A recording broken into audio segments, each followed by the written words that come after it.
Jadi semenjak Laravel 8 ada yang berubah saat Anda ingin menghubungkan view dan controller. Ketika misalnya Anda ingin berhubungan dengan view saja, itu tidak ada yang berubah. Jika kita cek pada root web.php, di sini dia return view welcome, yang itu menunjukkan di resources view welcome. Itu yang Anda lihat di browser ini. Namun ketika misalnya kita ingin return view dari controller, bagaimana caranya? Atau ketika misalnya kita ingin menghubungkan view dan controller, kira-kira bahasanya seperti itu. Oke, coba dulu kita buat satu controller di sini. Nah, kita buat sini welcome controller add index, misalnya seperti itu.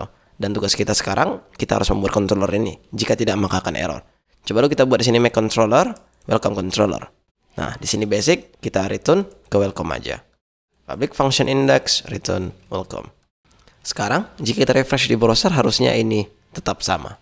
Namun tidak. Kenapa seperti itu? Ya, dibilang di sini target class welcome controller does not exist.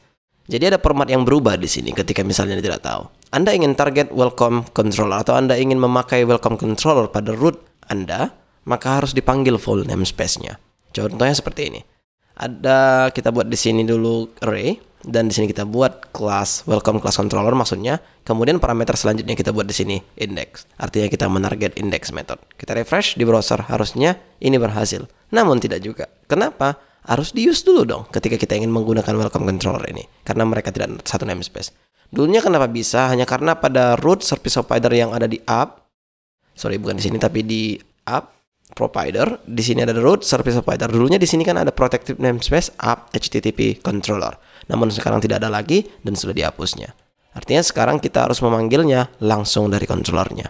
Nah, ketika misalnya Anda menggunakan Visual Studio Code plus Anda menggunakan PHP namespace resolve, saya bisa langsung import seperti ini, ya kan? Namun ketika misalnya Anda tidak bisa, ya ketik sendiri use app http controller, maka di sini Anda buat welcome controller sesuai nama file yang Anda inginkan. Kita refresh, maka ini sudah berhasil. Nah, kenapa seperti itu? Ya, sebenarnya ini menguntungkan sih bagi kita ketika kita ingin maintain. Jadi seandainya ada perubahan nama kelas atau nama file, dia langsung efek semuanya. Tapi ketika misalnya Anda menggunakan Visual Studio Code, rasanya ini tidak berfungsi. Kenapa seperti itu? Ketika Anda menggunakan PHP Storm, ada yang namanya rename reference, yang mana ketika misalnya welcome controller ini saya rename menjadi sesuatu yang lain, contohnya home controller, coba seperti inilah misalnya. Home controller kayak buat di sini.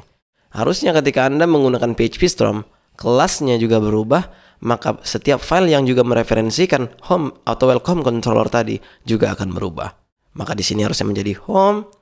Dan ekspektasi kita ketika misalnya menggunakan PHP Storm, ini juga berubah menjadi home daripada welcome.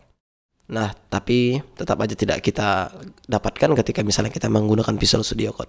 Apa yang kita dapatkan jadinya? Ya, sebenarnya mudah navigasi, bisa dibilang gitulah. Jadi ketika misalnya Anda lagi di home controller, Anda ingin edit misalnya indeksnya, Anda tinggal panggil di sini. Anda tinggal tekan command, terus Anda klik di sini, maka dia akan langsung pergi ke home controller class. Ya, itu saja sih benefitnya, dan itu cuman perubahannya. Jika misalnya dulunya Anda menggunakan seperti itu jauh lebih simple, namun sekarang itu tidak bisa. Melainkan Anda harus pahami di sini bahwa dia accept parameter dengan menggunakan array, dan di dalam array ada kelasnya, dan yang kedua adalah metodenya. Itu saja sih yang baru di root ini, tidak ada yang lain. Namun ketika misalnya Anda menemukan hal yang lain, silahkan beritahu saya. See you soon.